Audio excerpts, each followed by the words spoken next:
Hey, comment ça va? Bon bah petite session hôtel parce qu'on va aller voir les Égyptiens, on va aller voir les pyramides. Et donc du coup, eh ben petit hôtel d'abord pour le soir. On va aller visiter un peu cet hôtel. Tiens. Alors le petit hôtel Hilton, hop, pas mal du tout. Déjà la descente là, on est bien. C'est sans sas. La petite entrée du Hilton avec le bar qu'on pourra pas exploiter. Je suis triste. Oui. On est plutôt pas mal. On est plutôt pas mal du tout. Et là, du coup, bah, en fait, on a les hangars, enfin les parkings d'avions qui sont direct ici. D'ailleurs, il y en a un qui est sympa. Le petit vert là, toute beauté, tout ça. Allez, on se repose un peu et à demain. Bisous. Now is the time for action.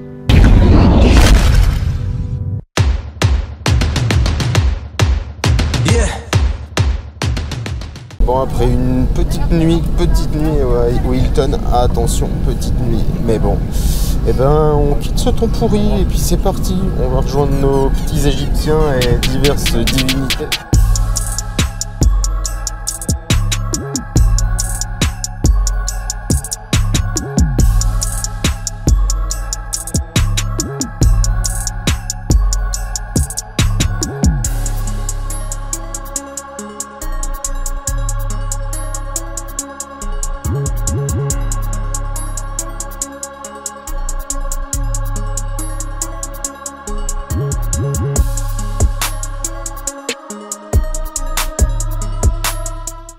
Embarquement sur le tarot.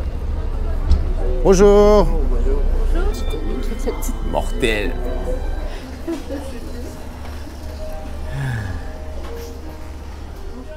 Hello. Allez, premier jour, premier dodo dans le bateau. Donc là, on est au dernier étage du bateau. Donc la petite piscine. Hop là. Ici pour se poser. Bah, hier, on a pris l'apéro ici, c'était le top. Et là, en fin de compte, les berges du Nil ici. Et on est plutôt pas mal. Donc préparation et après décollage pour Karnak d'abord. Allez, à tout à l'heure. Bisous. Donc là on va rentrer dans le temple. En fait c'était un temple fortifié à l'époque. Et c'était un centre religieux quoi. À l'époque où Luxor était la capitale.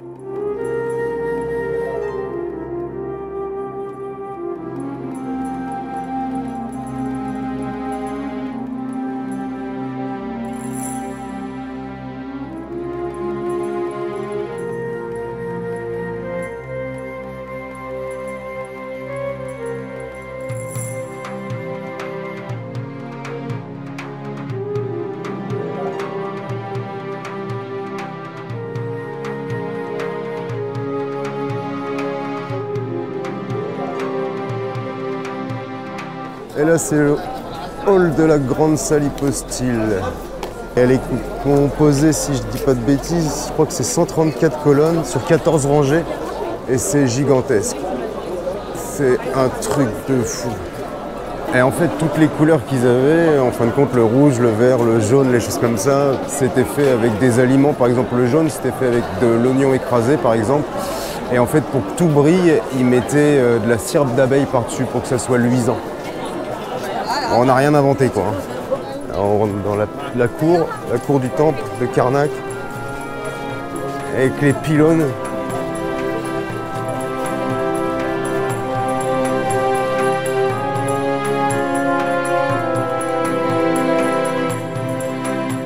Et voilà, qualité des hiéroglyphes.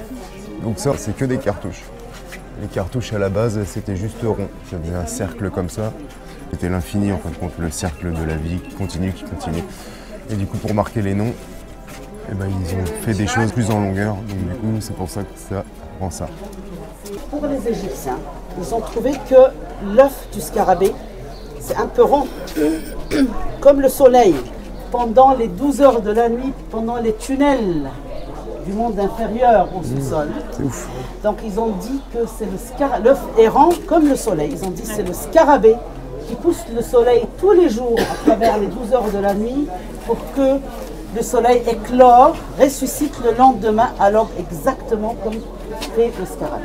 Pour eux, le soleil au moment de l'aube, c'est poussé par le scarabée comme on a vu sur la photo et je vais encore vous montrer sur un film.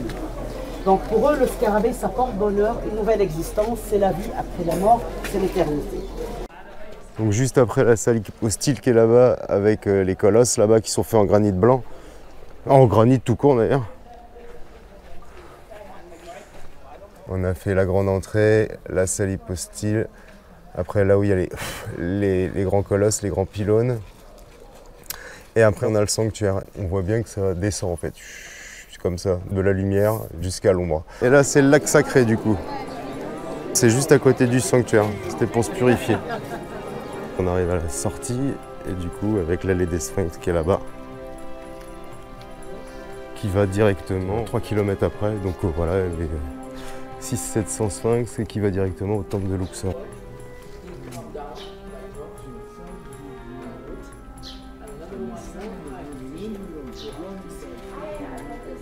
On se retrouve au temple de Luxor, donc juste celui qui est grossièrement à 4 km de celui de Karnak. Là-bas, là, c'est l'allée des Sphinx. 3 km avec 600 ou 700 Sphinx et en fin de compte qui est amené directement au temple de Luxor. Temple de Luxor, alors ce qui est fou c'est qu'en 1860 ou quelque chose comme ça, en fin de compte ils l'ont désensablé parce qu'il était ensablé. Et au niveau des, par exemple des pyramides, des statues et de l'obélisque, en gros on arrivait aux épaules et tout ce qui était en dessous des épaules c'était sous le sable. Voilà le travail de titan pour désensabler. Donc ça c'est quelque chose qui a été créé entre 1400 et 1000 avant Jésus-Christ. Et ça fait 260 mètres de long et sur 50 mètres de large il me semble. Là un obélisque. Il y en avait un deuxième de l'autre côté. Tout ce qui est enceinte extérieure, donc tout ce qu'on a tout autour, plus ça effectivement, et ben ça a été créé par Ramsès II. On a l'enceinte intérieure après qui a été faite, elle, par Aménophis III. Ah, mais moi, le gigantisme, mais le gigantisme.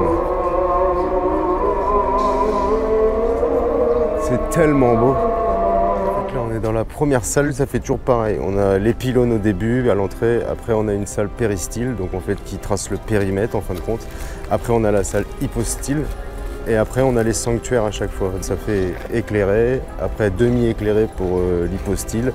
Et après, on a le sanctuaire où c'est sombre, voilà, tout simplement. C'est un temple dédié à Amon. Et donc, c'est ce que je disais tout à l'heure. Plus on pénètre vers le fond du temple, et plus c'est sombre. Et donc, du coup, c'est toujours le sanctuaire. Voilà, là, on y arrive.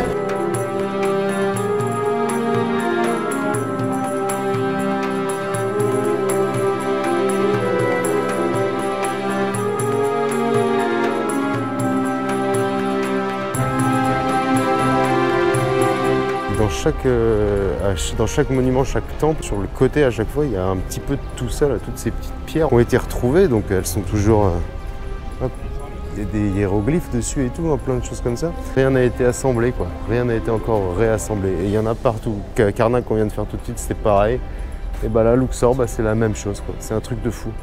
Alors pour la petite histoire du grand obélisque là, juste là, il y en avait un aussi ici, qui a été offert à la France. Et il est parti en bateau.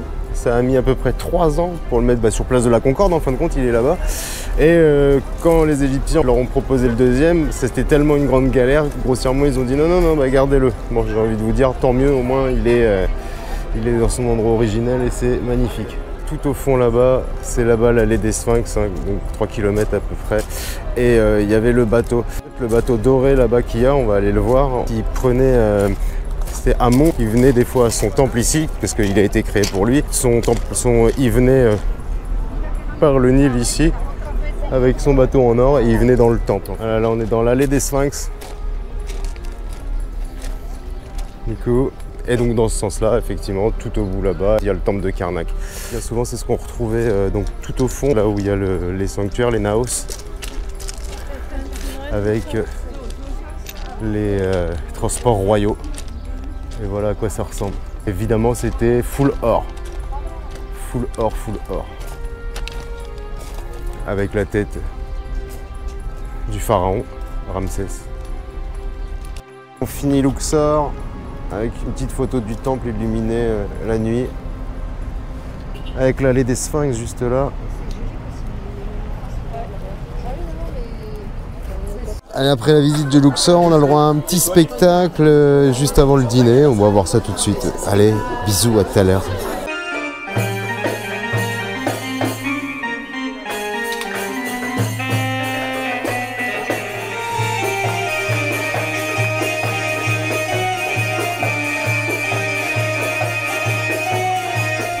Hello tout le monde, allez c'est reparti pour une petite journée. Aujourd'hui, Vallée des Rois, Vallée des Artisans et pas mal d'autres petites choses. Après on rentre et on prend le bateau, on commence à naviguer vers Assouan. Alors là grossièrement on va bientôt partir. Alors je sais pas si on part en bateau ou si on part en car ou en bus. On va aller là-bas, là-bas, là où il y a les montgolfières et des choses comme ça. Donc Vallée des Rois, c'est les tombeaux. Et comment dirais-je, il y a 3 grosses périodes en Égypte. Il y a l'ancienne Égypte, moyenne Égypte et puis une nouvelle Égypte en fin de compte. Et en l'ancienne Égypte, c'est là où les tombeaux ils faisaient des pyramides. Le moyenne Égypte, ils faisaient plutôt des pyramides mais aussi petites. Pour le nouvel Égypte, le nouvel empire, ils ont creusé directement dans des montagnes. C'était plus safe pour eux, ça limitait entre guillemets les incursions ou les pillages. Donc on va aller découvrir ça ce matin. On se retrouve là-bas. Bisous. Alors ça c'est la maquette de la Vallée des Rois. Donc là on va aller faire des petits tombeaux. Ça a été fait sur une montagne comme ça parce qu'il y a quand même une forme de pyramide. Comme je vous avais dit, ancienne Égypte, pyramide, moyenne Égypte, petite pyramide, et après Nouvelle Égypte, du coup dans des cercueils dans la montagne, mais toujours avec une référence à la pyramide. Là on est dans l'entrée de la Vallée des Rois, on va aller directement sur les tombes avec des voiturettes électriques. Donc ça en fait c'est l'entrée. Donc ça fait comme une grande gorge entre les montagnes. Là c'est la tombe de Toutankhamon, mais c'est pas forcément valable de le faire parce qu'il n'y a plus rien dedans. Tout est au musée du Caire, mais on va le faire d'ici très peu de temps, fin de semaine, donc ça sert à rien. Juste qu'ils ont retrouvé le trésor, le plus beau de l'Égypte, notamment avec le tombeau qui faisait plus de 100 kg d'or et puis le masque qui faisait à peu près 10 kg d'or. C'est tellement précieux que pour les déplacements, les choses comme ça, le tombeau, ils ont des problèmes au niveau des assurances, donc ils restent bien souvent au Caire parce que compliqué d'assurer. Tombe de cette natte.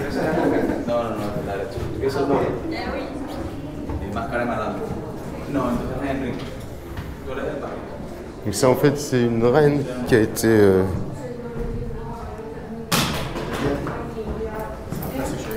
enterrée dans la Vallée des Rois. Elle se maquillait, elle se grimait en homme pour être avec son mari. Et le roi, en fin de compte, de l'époque, s'en est rendu compte et du coup, au bout d'un moment, ça s'arrête brusquement et les touches féminines deviennent des touches masculines. Tout ce qui est côté droit des tombes, c'est tout ce qui est prière pour l'entrée dans l'autre monde. Tout ce qui peut faire peur, en fait, au roi et reine quand il meurt. Et de l'autre côté, donc rive à gauche, c'est tout ce qui est offrande aux divinités, notamment Anubis. C'est un corps d'homme avec une tête de chacal. Voilà, ici. Donc là, corps d'homme avec une tête de chacal. C'est lui qui était le dieu des nécropoles. Du coup, il les nourrissait, il leur donnait des offrandes pour éviter, en fin de compte, de manger leur corps. Là, on a le tombeau de cette natte. Vous voyez, il y a eu quand même de là-bas tout au fond, là où on était dans la première chambre, il y a vraiment une fracture et du coup là on est beaucoup plus sur des choses masculines, moins finies. Comme je vous ai expliqué par rapport au fait qu'ils se soient rendu compte que c'était une femme et que c'est pas ici qu'elle devait être enterrée. Toujours dans la Vallée des Rois. Et en fait ils sont toujours toujours mission de fouille archéologique. Ils sont toujours en train d'eux, de toute façon. Alors pour le moment Vallée des Rois, c'est 62 tombes qui ont été découvertes. Et ils continuent, de toute façon, vraiment à l'ancienne. Respect, ça doit être dur. Tombe de Néfrepta, Donc là, toujours pareil, hein. Les offrandes aux dieux à gauche. Et les prières...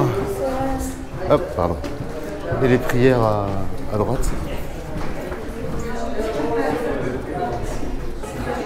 Ah là là. Les couleurs sont encore là et tout. Et là, le ciel étoilé pour accompagner le défunt. Petites étoiles avec couleur bleutée. C'est magnifique.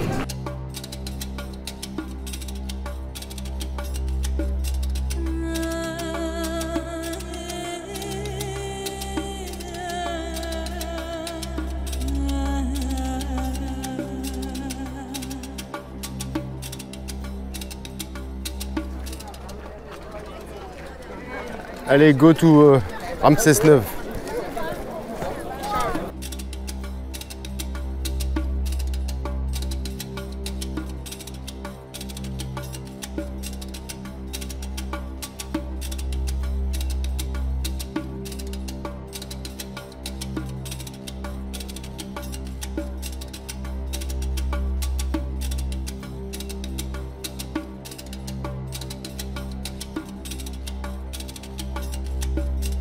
Fermé jusque là parce qu'en fait compte il n'y a plus de tombeau et je pense que ça doit être en réfection vu le mur tout au fond là-bas là, je pense. On va aller voir un peu les tailleurs de pierre, c'est un petit peu une pratique ancestrale chez eux qui se perd parce que la jeunesse veut plus faire ça. On va aller voir un petit peu ça. Les petits modèles la même comme ça, un jour, le grand modèle la même comme ça, les médiocres modèles, toujours comme ça, c'est vrai la même comme ça, les points. Vous savez, pour la regardez, les chats. Regardez les statues, la travers, les frères à Anubis. Direction la vallée des artisans, il y a la vallée des rois, la vallée des reines. Et ben là, la vallée des artisans, c'était les proches des pharaons. Et donc ils se sont fait aussi enterrer dans des tombes, comme ça, des tombes enterrées à même la montagne directement. Et ça s'appelle du coup la vallée des artisans. Donc c'est juste des proches, enfin juste, c'est des proches des pharaons qui s'étaient mis là. Un truc que je peux vous dire, c'est que ça... C'est extrêmement chaud là, extrêmement chaud. Alors effectivement, c'est beaucoup plus petit que les tombeaux des pharaons. Avec 4 pattes.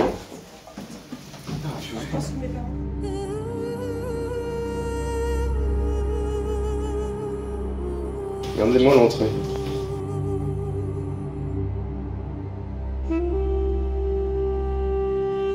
Ouais, c'est vraiment plus exigu que la vallée des rois.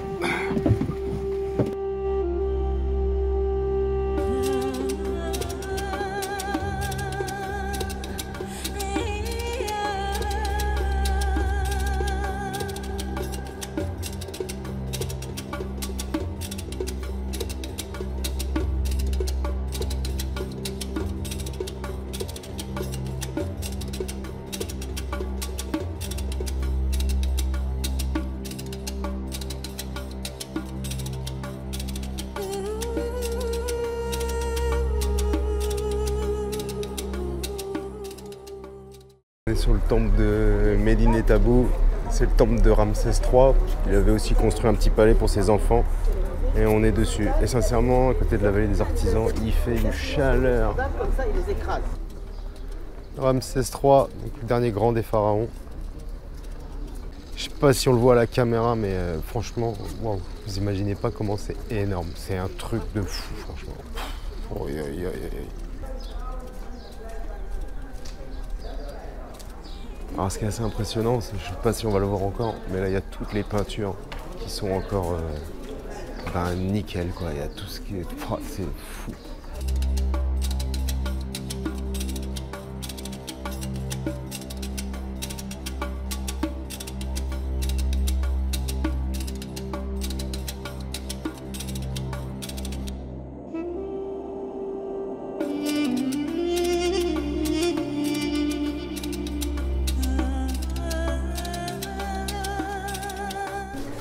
Magnifique, avec le jeu de couleurs, les choses comme ça. Eh, dites-vous que ça a 3300 ans quoi. Non mais...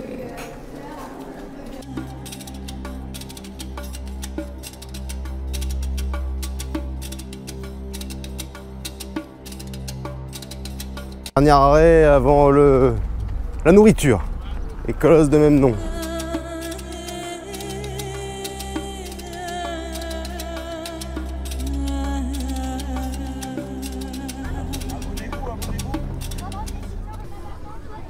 petit coucher de soleil sur le Nil. Magnifique. Et il s'est passé un truc de dingue. Les Égyptiens qui sont sur leur petite barque sur le Nil, ils se sont amarrés au bateau. Regardez comment ils sont fous. Franchement, ils sont trop forts. On va aller les voir. C'est trop marrant. Hop. Ah bah oui. Et là, ils nous vendent des trucs. Et hop, on relance. Olé. Ils sont fous, ces Égyptiens, ils sont fous. Allez, nouvelle journée. On est je sais même plus quel jour. On est mardi, bon, comme quoi au moins ça marche. Du coup, on a navigué hier soir. On est parti donc de Luxor. On est passé par l'estuaire d'Esna.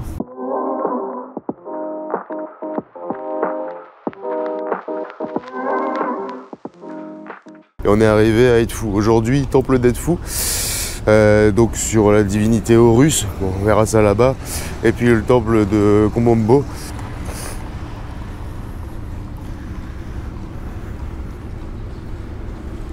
On est plutôt pas mal. Maintenant, mangeage, bisous.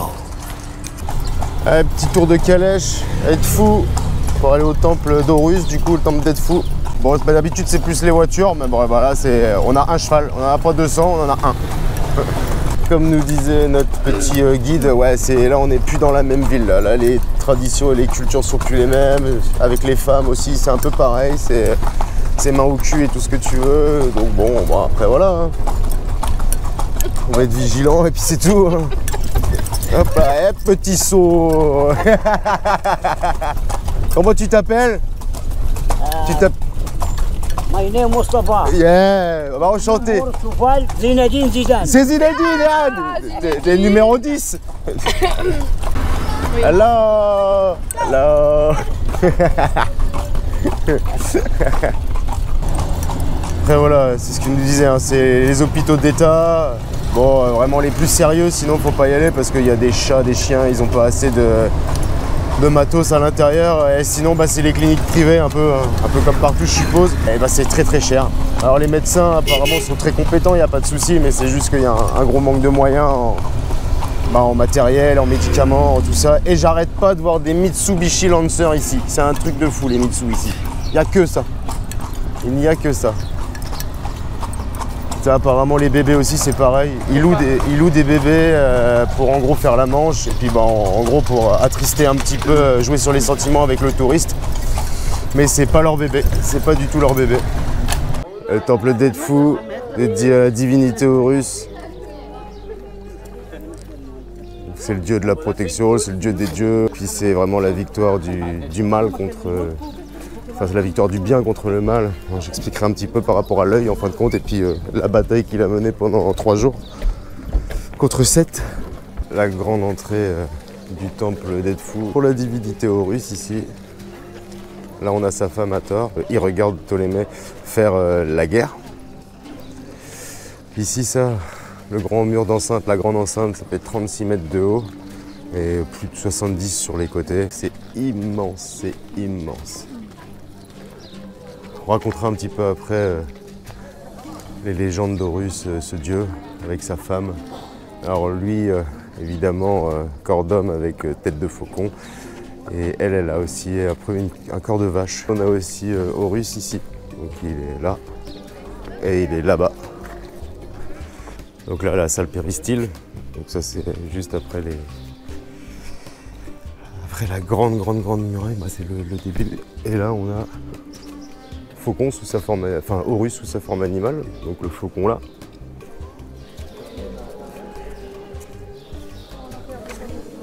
Et on a le deuxième faucon qui est ici en fait, juste là. Et après on rentre du coup dans la salle hypostyle.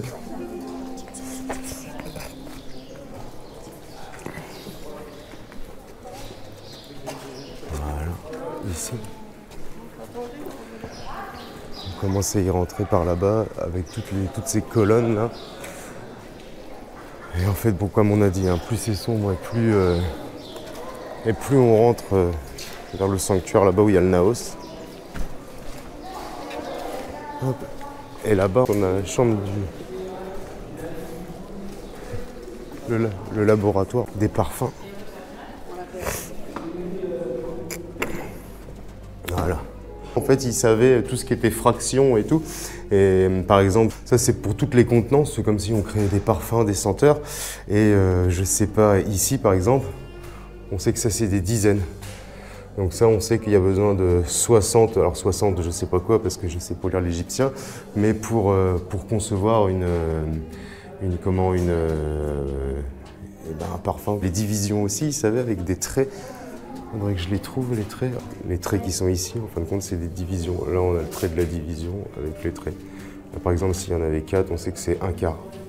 Ils ont déjà testé, en décryptant tous ces hiéroglyphes, de refaire les potions, entre guillemets, les parfums. Et effectivement, ils y arrivent, il n'y avait pas de souci là-dessus.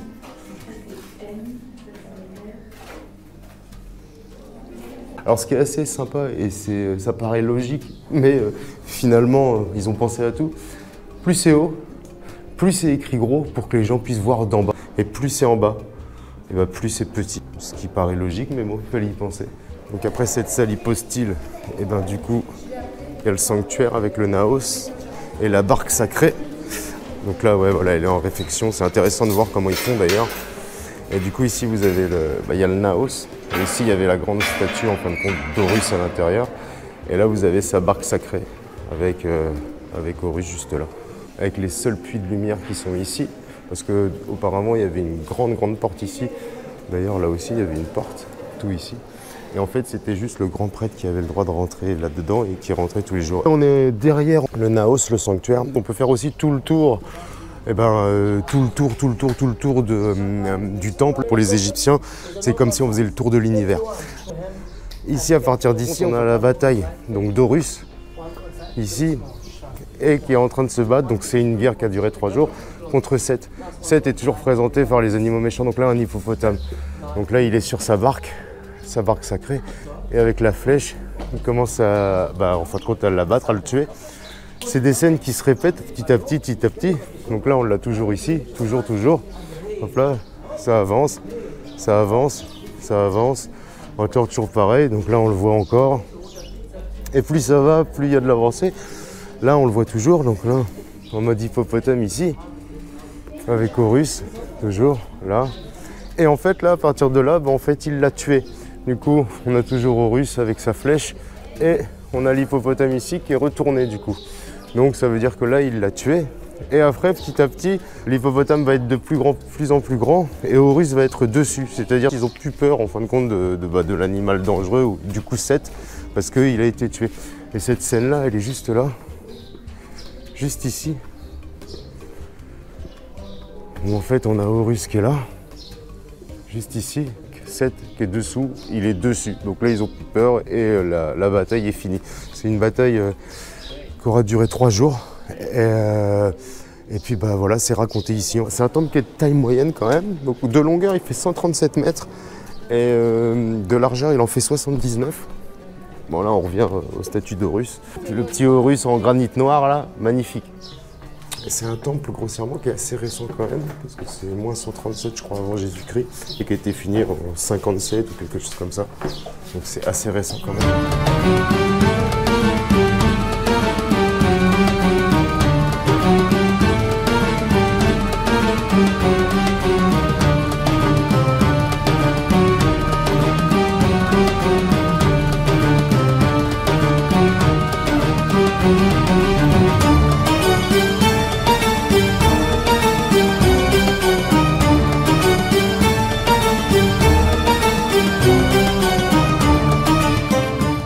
Alors on vient devant l'entrée pour parler un petit peu de la mythologie et du dieu Horus. Le père d'Horus, donc était Osiris, s'est fait tuer par Seth, son oncle, enfin son frère, qui est l'oncle d'Horus. Et pendant la bataille, il lui a crevé un œil. Celui que j'ai là a été retrouvé et reconstitué par un autre dieu qui s'appelle Thoth et l'a reconstitué. Et du coup après c'est devenu quand même aussi un signe de protection, c'est devenu le signe de la victoire du bien contre le mal, et on a tous les sens. On a l'ouïe, on a le goût, on a l'odeur, l'odorat, on a tout. Et si on regarde bien, on a aussi ici, ça fait un peu une tête de faucon. Voilà, avec la pensée qui est là. Allez, après une petite matinée au temple d'Horus, on a fait Farniente pendant toute l'après-midi, tranquille sur le bateau. Et là, de nuit, on va se faire le temple Komombo, donc sur 2 divinités. Alors, Horus l'Ancien et puis le dieu Sabek. Alors, c'est celui qui a un corps d'homme et une tête de crocodile. Bon, j'expliquerai un petit peu plus là-bas ce qui se passe. C'est un temple où il y a pas mal de choses sur tout ce qui est la médecine. On est sur le mur des consultations. Donc niveau médecine, donc je vous ai dit, ils étaient capables de savoir si c'était une femme, un homme et tout. Et là par exemple, on a un exemple avec Isis ici, qui est enceinte. On le voit parce qu'en fin de compte, elle a des gros seins. Et juste au-dessus, elle a accouché parce qu'elle avait des petits seins. Tout ici, on a tout ce qui était outils de chirurgie, donc les scalpels, les ciseaux, les éponges. Ça, on ne sait pas ce que c'est. Et juste à côté ici, en fait, on a le mur des ordonnances. Donc comme chez nous, les médicaments, voilà. Tout était gravé, c'est fou. Là, c'est l'entrée du temple, donc ils faisaient la queue. Et c'était ça le mur de consultation, c'était ici qu'ils posaient leurs questions. Le mur, l'entrée du temple, 2 oreilles. Ils vont dire, mais Dieu, comment est-ce qu'il va nous écouter? Comment il va nous entendre? Comment il va nous voir? Donc ils ont mis 2 oreilles, comme on dit aujourd'hui, les murs ont des oreilles pour poser leurs questions. Il y a encore 2 yeux, vous arrivez à les voir? Ce sont les yeux de Dieu qui vont les voir. Ils vont poser leurs questions et le prêtre, dans sa crypte, il va répondre avec la voix théâtrale pour donner les ordonnances. Alors là ici, c'était là où en fait il donnait à manger, par ici, qui donnait à manger au crocodile. Bon c'est bouché, hein, bien évidemment. Et juste à côté, parce qu'il est momifié, c'était ici. C'était une grande stèle, il les mettait ici et tous les liquides en fin de compte s'écoulaient par là. Et c'est là qu'il momifiait les crocodiles. De toute façon, on va aller tout à l'heure après au musée du crocodile, là où c'est momifié. Et les crocodiles, en fait, là, on va mieux le voir, ils étaient ici. C'est ultra profond.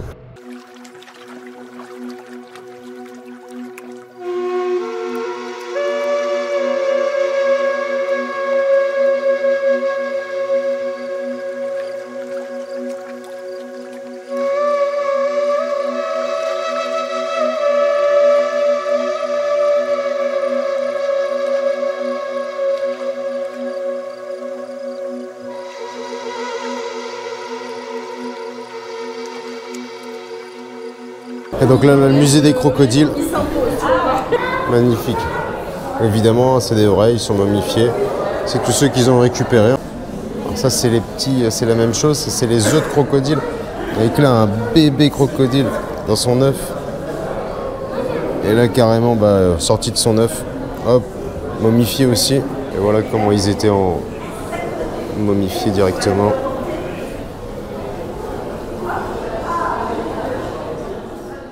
Hey, salut. Bon allez, nouvelle journée. Alors tôt, vous avez vu, il fait encore nuit. On est à Souan, on va aller regarder le barrage déjà.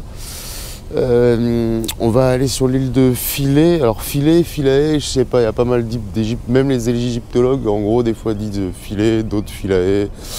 Bon bref, on va faire de la balade en felouk, donc c'est des petites barques là avec une petite voile. Du chameau, on va aller du côté du Nil. Bref. Pas mal de choses à faire. Je vais manger et je vous retrouve. À tout à l'heure. Il y a pas mal de vent, mais bon, bref. Hop, au barrage d'Assouan. De ce côté-là, le Nil. De ce côté-là, le lac Nasser. Bon, on peut que filmer ici, pas autre part, parce que c'est hautement stratégique, c'est protégé par les militaires. Ça, c'est un lac. C'est celui-ci qui permet de récupérer l'électricité pour toute l'Égypte. Une grosse partie de l'Égypte. Il y a 12 turbines hydroélectriques à l'intérieur. Ça représente 2 centrales nucléaires de chez nous. Et il ne faudrait pas, en fin de compte, que ça pète. Parce que, en gros, ça serait un tsunami de fou. Ça inonderait les îles grecques, même le sud de la France. Enfin, ça serait une horreur. Mais c'est super impressionnant. Ce qui est hallucinant, c'est ici la différence de hauteur entre là et le Nil. Vraiment un truc de fou. Un petit embarcadère pour aller au temple de Philae, avec évidemment les marchands ambulants. Ça va être assez atypique parce qu'en fait on va arriver donc sur le temple de Philae qui a été déplacé dans les années 70. Ça a été une grande mission de l'UNESCO. Il a été déplacé à peu près à 300 mètres de son lieu d'origine parce que il était sous l'eau, il prenait l'eau. D'ailleurs je pense que dans le temple on va pouvoir voir les démarcations. C'est vraiment un temple pour la déesse Isis, donc voilà, la déesse de la résurrection, de la maternité, de l'amour. Et on est situé là, on est au sud d'Assouan. Et ça représente 70 000 mètres carrés à peu près. C'est l'équivalent de 10 terrains de foot. On est à peu près là à 900 km du Caire. Il a été fait en moins 306 avant Jésus-Christ. Donc bien évidemment à l'époque, hein, vu qu'il a été sauvé dans les années 70, 1972 il me semble d'ailleurs.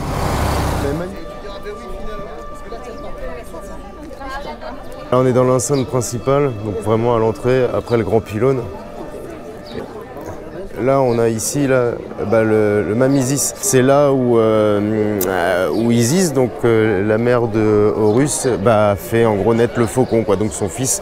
Et là sur les piliers on voit Hathor. Et Hathor c'est la femme de Horus. Et en fin de compte dans cette civilisation là on fait toujours le 7e jour de la naissance. Et donc c'est pour ça que sur le premier pilier elle fait un peu la tête, le deuxième un peu la tête, troisième un peu, et plus ça va, plus elle est contente. Et on se rend compte que sur le dernier elle sourit. Et les petites encoches qu'il y a juste au-dessus en fait, ça a été fait parce que c'était l'instrument de musique de Hathor. Lui il a tout compris, le chat égyptien. C'est le plus beau. C'est le plus beau des petits chats.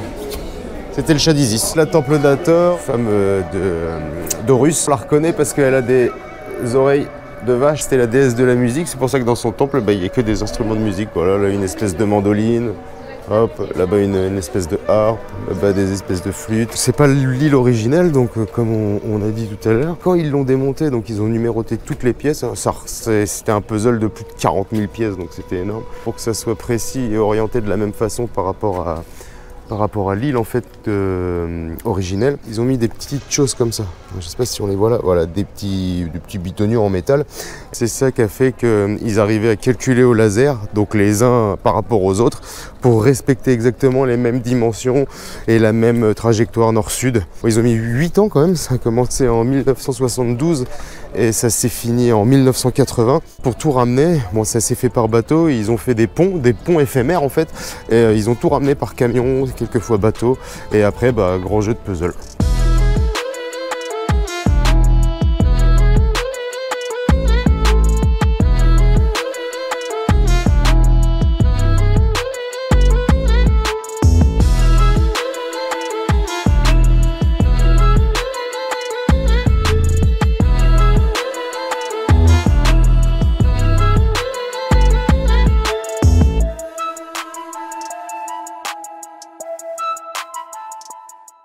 Là on est juste sur une petite artère du Nil, juste derrière Assouan. Et ça a trop de la gueule. Bon alors il n'y a pas de crocodile ni rien du tout. 99,9% des crocodiles sont plus dans le lac Nasser. Ils sont bloqués par le haut barrage d'Assouan. Et c'est pas plus mal parce qu'il y en a quand même à peu près 42 000. Donc bon, ça pique s'il y en a ici, mais là non, no risque. D'ailleurs on va aller se baigner, on va aller, histoire de dire quand même on a posé notre cul dans l'eau du Nil, ça risque d'être sympa.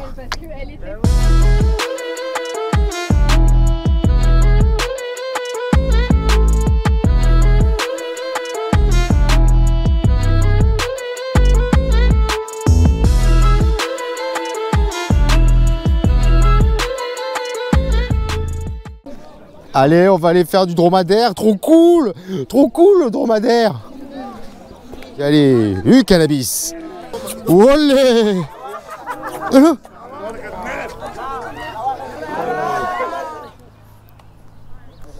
Ah, fantastique, franchement fantastique.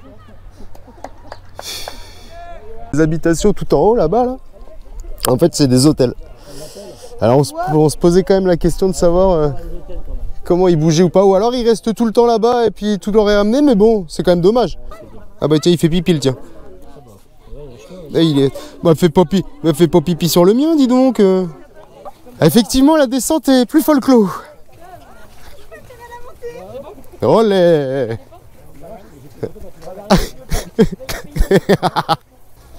Petit poney, petit poney. Ça va chérie? Non, ça va pas trop. Ça va bien se passer, chérie, t'inquiète pas.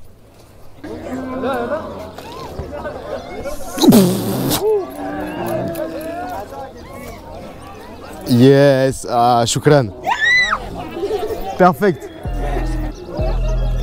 C'est trop un beau, toi. Merci, Cannabis. Merci.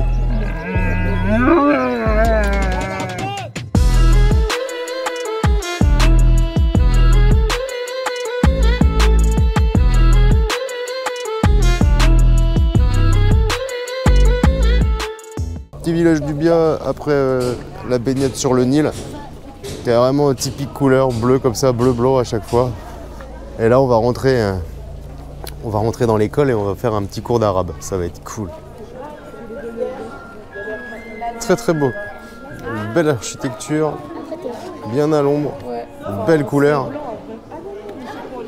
Voilà. Et des mauvais élèves, on se retrouve au fond.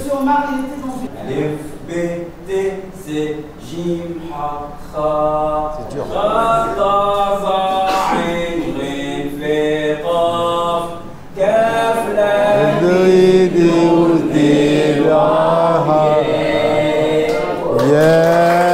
Maintenant, c'est votre tour de chanter votre alphabet. Donc, A, B, C, D, E, F, G, H, I, J, K, L. On fume pas dans une école, mademoiselle? 2 heures de colle. Ah, donc un petit village nubien, c'est vraiment beau. Bon, on voit quand même que c'est pauvre, bien évidemment. Hein. Ça, clairement, on voit la diff par rapport à chez nous. Et puis bah, là, du coup, sur les collines, les habitations. Donc là, on est juste à côté de l'école, chez une maîtresse de maison qui tient un petit bar. Et on va donc tester un petit thé, artisanal. Oh la vache, ah ouais. Ça va, Mimi? Mimi, là, il va te bouffer, Mimi.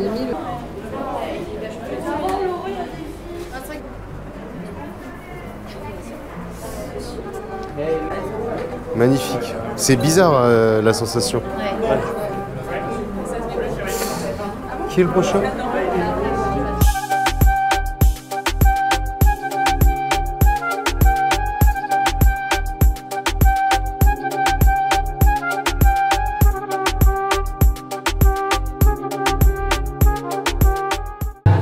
Mortel ce petit village nubien, mortel. Allez, retour au bateau. On se rentre sur le bateau et puis bah apéro, hein, c'est sûr, apéro spectacle je crois, apéro spectacle. Ah mais oui, il y a le spectacle. Ouais, et un petit spectacle. Voilà. Allez, petit souk à Souan, on va se balader tranquille avant de reprendre le bateau.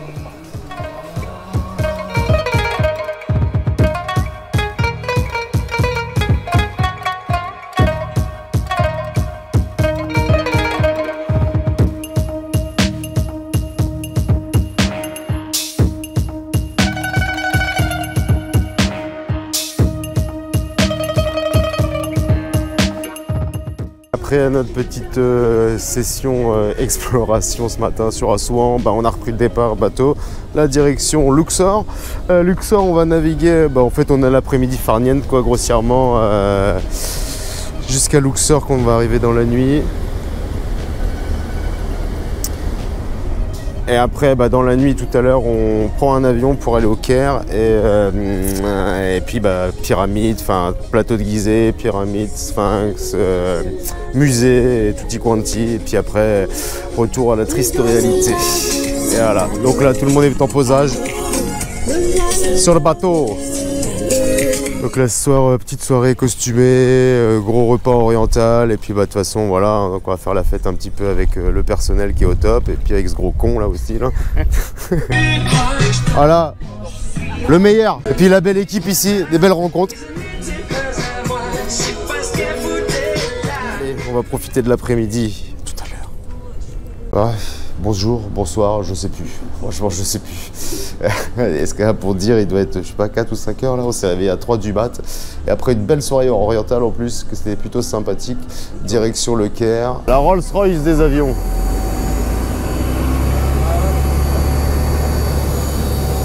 Les sons de Pito sont bonnes, c'est bon.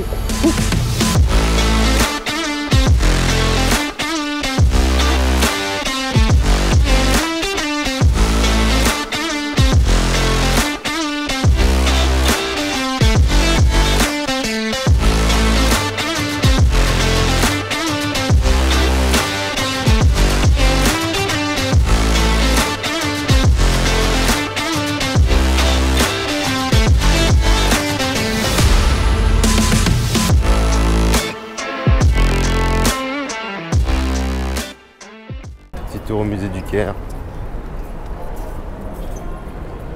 Magnifique devanture. Avec ici la déesse Hathor, fan de la musique avec ses oreilles de vache. Et femme de Horus. Go!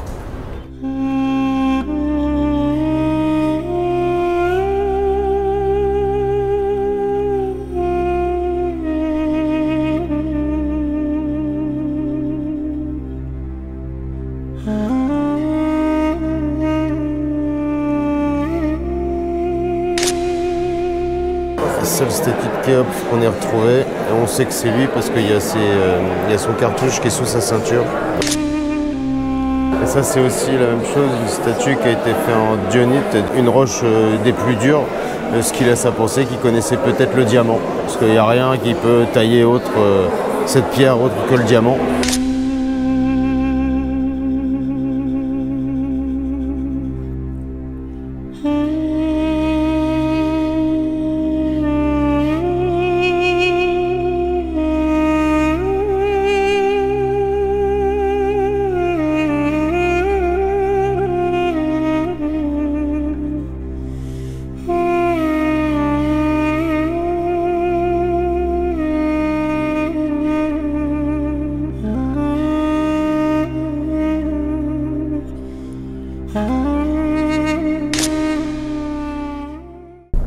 Aïe aïe aïe aïe.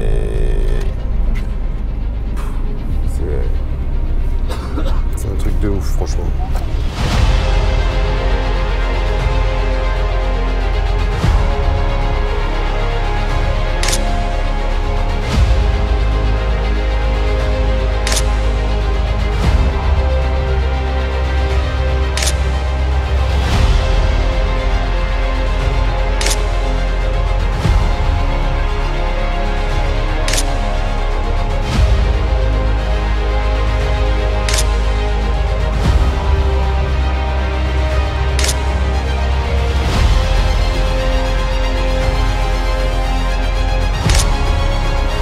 Khéops, ça fait 260 mètres de côté et avec les études topographiques qui ont été faites, et bien en fin de compte on s'est rendu compte que ça se joue à chaque fois sur chaque côté à 10 cm.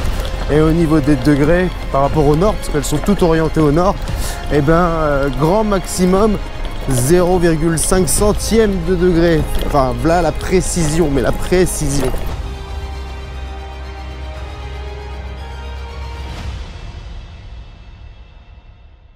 Allez, on va essayer de se faire l'entrée de la pyramide de Gizeh. Oh la photo!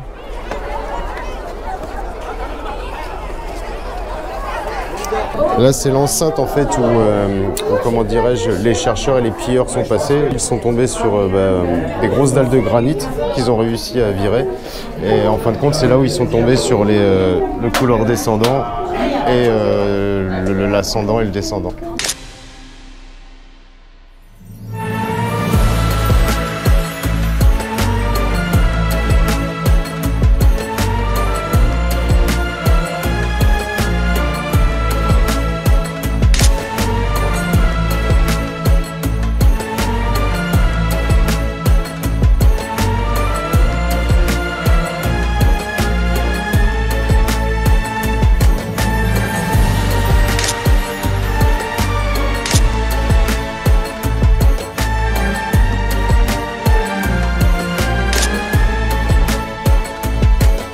Ce qui est hallucinant, c'est ça. Voilà les dalles de granit. Regardez-moi ça. Il n'y a pas un joint, c'est pile-poil. Pile-poil. Et tout ça, ça représente 400 tonnes.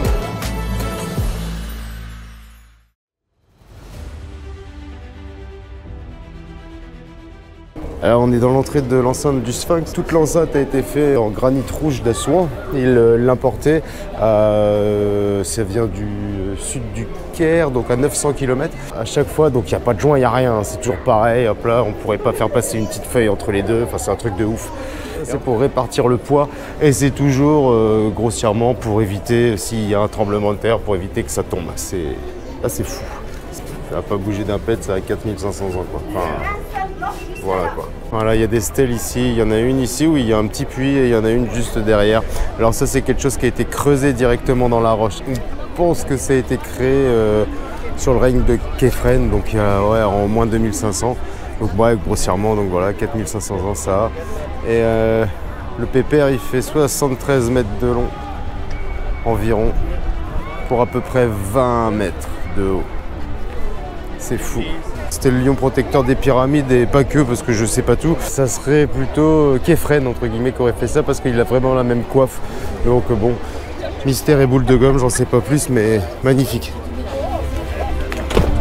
Magnifique, magnifique.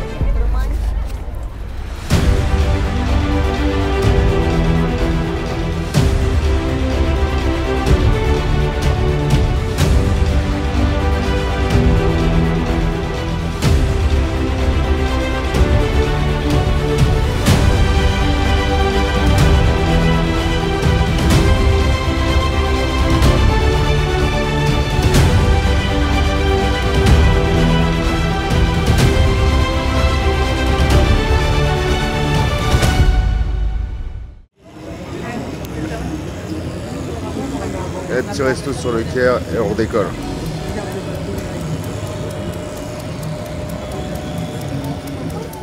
Allez, c'est la fin des vacances. Voilà, un truc coché en plus sur la liste des choses à faire. Si vous hésitez, n'hésitez pas. Faites. Allez, on est parti pour Retour Paris. Bisous.